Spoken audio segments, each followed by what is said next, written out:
안녕하세요. 길냥입니다.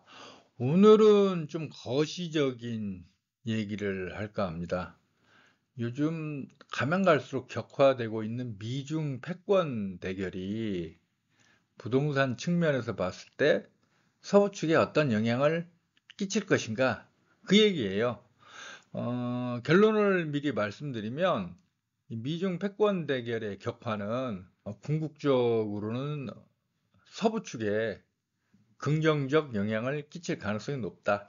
그러니까 제가 서부축 중심론자 아닙니까? 미래 한반도의 중심은 서부축이 된다. 이걸 항상 주장하는데 그게 뭐 제 개인적 통박 혹은 제가 서부축에 살아서 그런 얘기를 하는 게 아닙니다. 자, 이해를 돕기 위해서 기사 하나를 읽어볼게요. 6월 9일자 동아일보 기사예요. 제목이 공급망 탈중국, 외국인 한국 투자 40% 늘었다. 이 기사가 꽤나 긴데 다 읽어보도록 하겠습니다. 이 기사를 다 읽어보면 제 주장을 이해하는데 크게 도움이 됩니다. 이 제목에는 공급망 탈중국이라고 달았는데 실제 기사 내용을 읽어보면 탈중국이라기보다는 차이나 플러스 원이에요. 그러니까 중국이라는 나라는 경제적 측면에서 봤을 때 생산 기지임과 동시에 소비 시장이에요. 인구가 14억 명이나 되고 중국 1인당 GDP가 현재 1만 3천 달러라고요. 전 세계 기업들이 소비 시장으로서 중국은 절대 포기하지 못해요. 포기할 수가 없어요. 미국 기업들도 마찬가지예요. 단 미중 패권 대결이 격화되니까 중국의 지정학적 리스크가 발생하고 있잖아요. 그러니까 생산 기지를 오직 중국에만 유지하는 게 아니라 중국 외 플러스로 다른 나라에도 생산 기지를 유지하려고 하는 경향이 나타나요. 그 반사 이익을 한국이 얻고 있다. 이게 이 기사의 내용이에요. 올 들어 5월까지 외국인 직접 투자 신고액이 지난해 같은 기간에 비해 약 40% 급증해 역대 최대인 것으로 집계됐다. 미중 갈등으로 글로벌 기업들이 탈중국 공급망 재편에 나서면서 한국을 비롯한 미국, 일본 등 주요국들이 반사이익을 거두고 있는 데 따른 것이다. 8일 산업통상자원부에 따르면 올해 1월부터 지난달 말까지 신고된 FDI 외국인 직접 투자액은 107억 3천만 달러로 1에서 5월 기준 역대 최대를 기록했다. 정부는 미중 갈등의 부수 효과 영향이 큰 것으로 보고 있다. 미국이 첨단 산업 분야에서 대중 견제를 강화하면서 글로벌 기업들이 한국, 일본, 아세안 등으로 공급망을 확대하고 있고 그 반사 이익을 한국이 얻고 있다는 것. 특히 한국은 반도체, 2차 전지 등 첨단 산업 분야에서 우수한 인프라를 갖추고 있어 관련 글로벌 기업들이 잇따라 한국행을 선택하고 있다. 실제로 지난해 10월부터 충남 아산시에 생산 공장을 짓고 있는 영국의 반도체 공정용 진공 펌프 생산 기업 에드워드 측은 동아일보와의 인터뷰에서 한국은 우수한 제조업 중심 인프라와 인력을 갖고 있다. 글로벌 공급망 재편 국면에서 한국을 공급기지로 선택했다고 밝혔다. 주요국들은 공급망 재편이 본격화된 2021년 이후 각종 보조금과 세금 공제 등 인센티브를 통해 FDI 유치에 적극 나서고 있다. OECD에 따르면 에마누엘 마크롱 대통령이 투자 유치에 발벗고 나선 프랑스는 지난해 FDI 규모가 전년 대비 56% 증가했다. 외국인 직접 투자가 올 들어 지난달까지 역대 최고를 기록한 것은 글로벌 기업들의 차이나 플러스 원 전략에 따른 것이다. 차이나 플러스 원은 글로벌 컨설팅 기업 커니의 2021년 보고서에 등장하는 용어로 중국 진출 기업들이 대중 리스크를 줄이기 위해 다른 아시아 국가에 추가로 생산 기지를 두는 걸 말한다. 당초 글로벌 기업들은 신종 코로나 바이러스 감염증 확산 당시 중국이 국경을 봉쇄한 제로 코로나 국면을 돌파하기 위해 이런 전략을 택했다. 그런데 최근에는 첨단 산업에서 미국의 중국 견제가 강화되면서 공급망 리스크를 분산하기 위해 중국 이외의 시장을 모색하고 있다. 사실상 탈중국을 꾀하면서도 세계 최대 시장인 중국을 완전히 포기하기 힘든 기업들이 한국으로 몰려오는 것이다. 이게 핵심이에요, 이 기사에. 김태영 코트라 인베스트 코리아 대표는 미국의 대중 견제로 첨단 산업 분야에서 세계적 수준의 제조 기술을 가진 한국의 매력도가 높아지고 있다고 말했다. 한국이 차이나 플러스 원 수혜국으로 부상하는 건 중국 시장과 지리적으로 가까운 데다 첨단 산업에서 우수한 인프라를 갖췄기 때문이다. 중국 시장과 지리적으로 가깝다. 이게 아주 중요하거든요. 한반도에 서부 축은 그렇게 넓지도 않은 황해 바다 놓고 중국과 마주보고 있잖아요. 이게 서부 축의 엄청난 장점이에요. 앞에서도 말했듯이 중국은 경제적 측면에서 봤을 때 생산 기지인 측면과 소비 시장인 측면이 있는데 세계 유수의 기업들이 소비 시장으로서 중국은 절대 포기할 수 없어요. 근데 이제 생산 기지 측면에서 보면 미중 패권 갈등이 심각하게 격화되니까 그 리스크를 피하기 위해서 중국과 지리적으로 가까운 한국에 추가 공장, 즉 차이나 플러스 원, 그 차원에서 한국에 새로 생산 시설을 건설하고 있다. 이게 바로 이 기사의 핵심이거든요.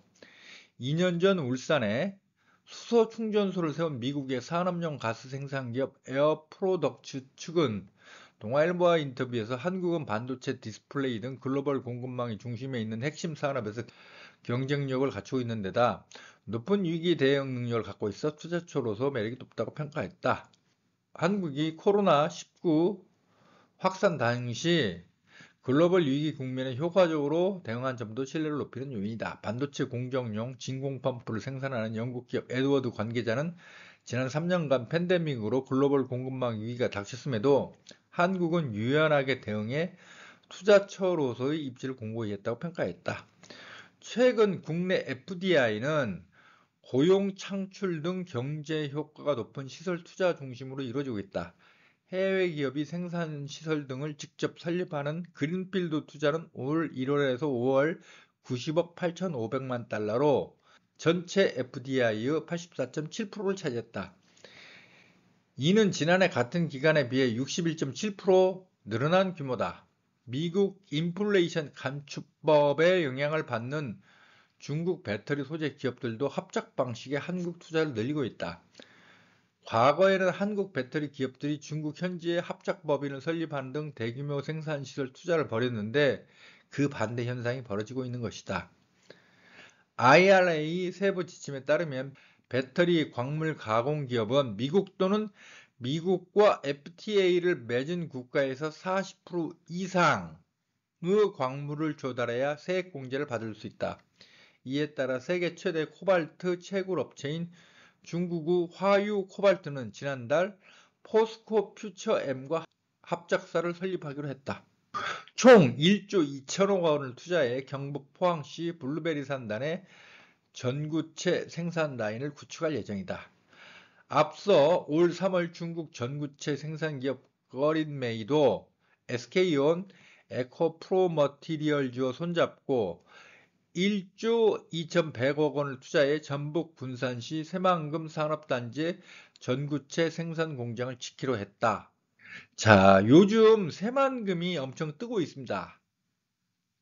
연합뉴스 6월 1일자 기사인데요. 2차 전지 메카 꿈꾸는 새만금 3조에서 5조 원 추가 투자 협의 중.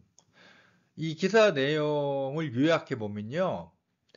지난해 5월부터 현재까지 새만금의 입주 계약이 28건이고 투자 약정액이 4조 1760억 원이나 된다는 거예요. 그 이전 9년간 투자 유치 1조 4740억 원은 3배나 됩니다. 새만금이라는 곳이 여기가 이제 국가산업단지거든요. 근데 황해 바다 건너면 바로 중국이잖아요. 황해 그렇게 넓지도 않은데 제가 운영하는 카페에서 제가 그 전에 저는 새만금을 아주 유망하게 본다고 몇 번 언급한 적이 있는데 새만금 여기 굉장히 주시해야 합니다. 가장 큰 장점 뭐겠어요, 새만금에? 일단 부지가 엄청나게 넓잖아요. 그리고 중국과 가깝잖아요. 넓지도 않은 황해바다 건넌 바로 중국이란 말이에요. 이게 새만금 입지의 가장 큰 장점이죠. 전문가들은 대외 영향에 따른 FDI 증가가 일시적 현상이 그칠 우려가 있다고 지적한다. 오준석 숙명여대 경영학부 교수는 현재의 FDI 증가는 미중 갈등 같은 대외 요인에 의한 영향이 크다고 봐야 한다며 일종의 착시 현상일 수도 있다고 경고했다. 이에 따라 FDI를 지속적으로 유치하기 위해 규제개혁, 투자 지원 등의 노력이 뒷받침돼야 한다는 지적이 나온다. 우선 과도한 수도권 규제부터 손봐야 한다는 목소리가 높다. 현행 수도권 정비계획법은 서울 등 16곳의 과밀 억제 권역에 법인을 설립할 경우 부동산 취득 시 중과세를 규정하는 등 제약이 적지 않다. 외국인 직접 투자 연구센터장을 맡고 있는 안병수 서울 디지털대 경영학과 교수는 첨단 산업 분야에서 수도권이 아니라면 투자 자체를 하지 않을 기업이 많을 것이라고 했다. 수도권 규제 이게 제 기억으로는 1980년대 전두환 정권 때부터 시작된 거예요. 왜 수도권 규제를 세게 했냐면요. 국토의 균형 발전 목적도 있지만 사실 안보적 측면이 더 컸어요. 수도권에 인구하고 인프라가 집중되면 북한이 기습 남침할 경우에 그 피해가 막심하거든요. 그래서 역대 정권이 수도권 규제를 했던 거예요. 수도권에 집중되지 않도록 별의별 정책을 다 썼는데 결국 실패했어요. 특히 제4차 산업혁명 시대에 인력의 질이 중요하잖아요. 근데 그 우수한 인력은 수도권 대학에서 배출되잖아요. 제 개인적 생각에 이 남한이 10만 제곱킬로미터인데 면적이 이 땅덩어리 좁은 나라에서 수도권 규제는 이거 제가 봐서 성공할 수 없다고 봐요. 자, 아무튼 기사를 다 읽어보니까 어떻습니까? 탈중국? 탈중국이라고 보기는 힘들잖아요, 이게. 차이나 플러스 원이죠. 중국은 생산 기지 임과 동시에 소비 시장인데 전 세계 거대 기업들이 중국 시장을 어떻게 포기를 합니까? 그리고 중국 아직은 인건비가 싼 편이잖아요. 중국을 어떻게 포기를 해요? 근데 미중 패권 대결이 워낙 격화되니까 그 지정학적 리스크가 있으니까 그렇다고 소비 시장으로서 중국은 포기할 수는 없고 그러니까 중국과 지리적으로 가까운 곳에 있고 기본 인프라가 발달해 있고 산업 기반이 있고 우수한 인력이 있는 한국의 생산 기지를 추가로 건설하고 있는 거예요. 차이나 플러스 원이 맞다고. 그래서 이건 디커플링이 아니라 디리스킹으로 봐야 돼요. 디커플링이라고 하는 건 쉽게 말해서 전 세계 공급망에서 중국을 빼버리자, 중국을 왕따시키자 이거잖아요. 근데 디리스킹은 뭐예요? 위험을 감소시키자 이거잖아요. 그래서 디커플링과 디리스킹은 그 강도가 확실하게 차이가 나요. 이런 디리스킹 국면이면 한국이 당연히 이득을 얻죠. 한국에서 봤을 때 중국과 가장 가까운 곳은 어디예요? 서부축이잖아요. 미중 패권 대결이 쉽게 끝나지 않을 거기 때문에 앞으로도 계속될 거예요. 그러면 디리스킹 경향은 더욱더 강화될 것이고 그래서 저는 서부축이 더욱더 주목받게 되고 미래 한반도의 중심은 서부축이 될 거라고 저는 보는 거예요. 사실 단군 할아버지 이래 항상 서부축이 중심이었어요.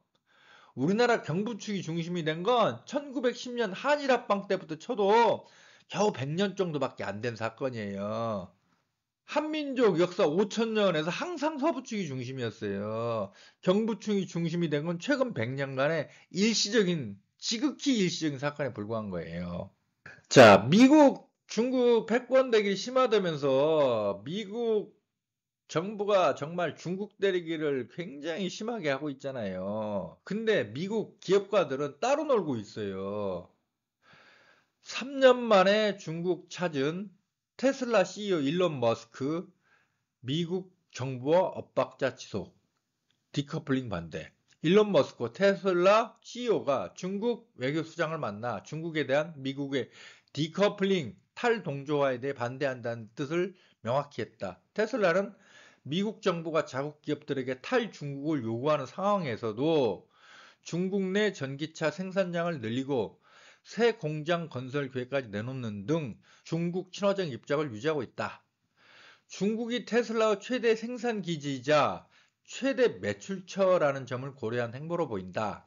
5월 30일 중국 외교부는 칭강 중국 국무위원 겸 외교부장과 머스크 CEO가 베이징에서 회동했다고 밝혔다. 이 자리에서 머스크 CEO는 미국과 중국의 이익은 마치 샴 쌍둥이처럼 서로 뗄래야 뗄 수 없는 관계라며 테슬라는 디커플링과 망 단절에 반대한다고 했다고 중국 외교부는 전했다. 이 같은 머스크 CEO의 행보는 중국이 테슬라 해외 최대 시장이라는 점을 의식한 결과로 풀이된다. 중국은 테슬라 매출 25%, 생산 대수 52%를 차지하는 최대 시장이자 생산지이며 광물부터 완제품까지 세계 최대 배터리 전기차 공급망을 점유하고 있다. 그러니까 일론 머스크가 어떻게 중국을 포기할 수 있어요? 일론 머스크뿐만이 아니에요. 미국 애플은 중국에서 아이폰을 엄청나게 팔아먹고 있잖아요. 미국 항공기 제작사 보잉, 중국 국내에 여객기 엄청나게 팔아먹고 있잖아요. 그러니까 미국 기업들 입장에서 봤을 때 중국 시장은 절대 포기할 수가 없는 거예요. 미국 정부가 아무리 중국 때리기를 해도. 이건 기업가 입장에서 봤을 때 너무나 당연한 행동인 거예요, 이건. 지난 4월에 마크롱 프랑스 대통령이 중국을 방문했는데 마크롱 대만 문제 거리두기 발언에 팔칵, 미 EU 중 방문 제한. 이때 발언을 아주 세게 했었죠. 에마뉘엘 마크롱 프랑스 대통령이 최근 중국 순항을 마치고 돌아오며 대만 문제는 유럽의 이익이 아니다.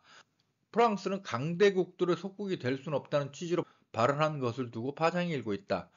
영국 일간 가디언 파이낸셜 타임스는 10일 그 발언이 미국과 유럽의 동맹국들의 반발을 불러왔다고 일제히 보도했다. 앞서 마크롱 대통령은 지난 4월 4일부터 8일까지 중국을 국빈 방문해 시진핑 중국 국가주석을 만났다. 중국 측은 마크롱 대통령을 열병식 레드카펫으로 극진히 대접했고 양측은 프랑스 기반의 유럽 항공사인 에어버스의 신규 공장을 중국 텐진에 짓기로 한 데 이어 에어버스의 항공기 160대 판매 계약도 승인했다. 에어버스 160대 중국이 사주니까 이렇게 중국 듣기에 좋은 말을 한 거 아니에요. 그러니까 프랑스 입장에서도 중국 시장은 포기할 수 없는 거예요. 그리고 제가 알기로는요, 독일, 현재 유럽의 최고 경제 강국이 독일이잖아요. 독일의 최대 수출 국가가 중국이에요. 독일도 중국을 포기할 수 없어요. 그래서 독일이 처음으로 최근에 국가안보 전략을 발표했는데, 여기에서 중국과 디커플링이 아닌 디리스킹을 추구하겠다라고 시사를 했던 거죠. 기사 내용을 더 읽어볼게요.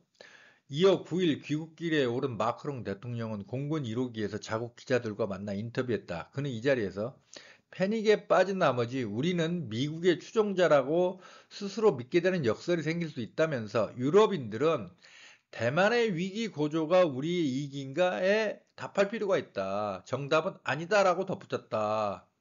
미국은 대만 해협의 위기 문제가 전 세계 문제라고 계속 강조하는데 마크롱은 안 그렇다고 반박한 거 아니에요. 마크롱 대통령은 이어 더 나쁜 건 우리 유럽인들이 이 주제에 대만에 있어 추종자가 돼야 한다거나 미국의 의제나 중국의 과민 반응에 좌우되는 것이라고 했다. 초강대국 사이의 긴장이 과열되면 우리의 전략적 자율성을 확보할 시간이나 자원을 갖지 못하게 되고 속국이 될 것이라고도 했다. 진짜 발언 세게 했죠. 왜? 중국 시장이 중요하니까 이런 소리를 한 거죠. 그러니까 프랑스, 독일 등 유럽의 주요 국가들도 중국과 디커플링을 할 수 없는 거예요. 6월 5일자 연합뉴스에 중국 겨냥 디커플링 아닌 디리스킹 공식화하는 미국 의도는, 자, 바이든 행정부가 계속 디커플링을 주장해 왔어요. 근데 최근에 와서는 기류가 바뀌고 있어요. 디커플링이 아니라 디리스킹, 이 기조로 바뀌고 있단 말이에요. 미국이 중국을 겨냥한 전략 기조를 공급망 등 디커플링, 분리해서 디리스킹, 위험 제거로 전환을 공식화하는 모습이다. 대중국 디커플링은 기존의 틀을 아예 바꿔 중국을 배제하자는 의미다. 대국 굴기로 타국의 경제적 강압을 하는 중국을 빼고 공급망을 재편해 사실상 왕따시키려는 것이다. 이와는 달리 테러, 돈 세탁 제재와 관련해 주로 쓰였던 용어인 디리스킹은 중국발 위험 요인 제거에 초점을 맞춘 것이다. 디커플링보다는 압박의 강도가 약하다. 제이크 설리번 미 백악관 국가안보보좌관이 4일 미 CNN 방송에 출연해 미국은 디커플링이 아닌 디리스킹을 추구한다고 재차 밝혀 주목된다. 자, 왜 이러냐면요. 미국이 디커플링을 계속 주장해 왔는데 앞에서 프랑스 마크롱 대통령 발언에서도 알 수 있듯이 일단 미국의 동맹국들이 미국의 디커플링 요구를 순순히 받아들이지 않아요. 각자 국익이 걸려 있기 때문에. 서유럽의 그 핵심 동맹국들을 이끌고 디커플링을 할 수 없는 상황이에요. 미국 말 안 들으니까. 두 번째는 서유럽 국가는 둘째치고 일단 미국 안에 있는 대형 기업들도 미 행정부 말을 안 들어요. 테슬라, 머스크 발언 보세요. 디커플링에 반대한다고 노골적으로 얘기하잖아요. 애플이 중국에서 아이폰을 그렇게 많이 팔고 있고, 보잉사도 중국에서 여객기 그렇게 많이 팔고 있고, 그런데 어떻게 디커플링을 할 수 있겠어요. 그러니까 미국 바이든 행정부의 전략은 디커플링이었어요. 그걸 강하게 밀어붙였지만 현실에서는 미국의 동맹국들도 안 따라오고 심지어는 미국 안에 있는 대기업들도 안 따라오는 거예요. 그러니까 할 수 없이 현실을 인정해서 디커플링이 아닌 디리스킹으로 바꾸고 있는 거죠. 근데 우려스러운 건 한국의 이 상당수 사람들이 미국이 계속 디커플링을 추구하고 있으니까 한국도 거기에 동참해야 된다라고 주장하는 거예요. 그리고 윤석열 정부의 태도가 그걸로 보인단 말이에요. 그 결과가 뭐예요? 우리나라 무역 적자가 막대하잖아요. 지금 한 300억 달러 났나? 이 들어가면 작년에도 무역 적자 막대하게 났는데 올해도 무역 적자 막대하게 날 거 아니에요. 미국도 디리스킹으로 가고 있는데 한국이 디커플링을 계속 추구하는 건 이건 굉장히 잘못된 거죠. 이건 좀 더 원론적인 얘기인데요. 사실 미국과 중국은 디커플링을 하려야 할 수 없어요. 일론 머스크가 미국과 중국은 샴쌍둥이와 같다라고 표현을 했잖아요. 그 말이 맞아요. 저는 제가 운영하는 카페에서 미국과 중국은 몸뚱아리는 하나인데 대가리가 두 개 달린 뱀과 같다. 그렇게 표현한 적이 있는데 일론 머스크는 샴쌍둥이와 같다라고 표현을 했어요. 자, 왜 그러냐면요. 미국과 중국은 정말 경제적 이해관계가 꽉 맞물려 있어요. 자, 미국은 세계 최대의 상품 시장이에요. 근데 1970년대 중반부터 막대한 무역 적자, 경상수지 적자, 재정 적자를 겪고 있어요. 따라서 국채를 발행을 해야 돼요. 근데 이 국채를 누가 사줘요? 중국, 과거에는 뭐 일본이나 독일과 같이 미국을 상대로 막대한 무역 흑자를 보고 있는 나라들이 이 국채를 사줘야 되는 거예요. 중국은 미국에게 가성비, 가성비가 있는 상품을 공급하고 있잖아요. 미국 입장에서 봤을 때는 미 정부가 발행하는 국채를 사줄 나라가 필요하고 그게 바로 중국이에요. 중국 입장에서 봤을 때는 계속 경제 성장을 하기 위해서는 자기 상품을 사줄 나라가 필요한 거예요. 이게 미국이잖아요.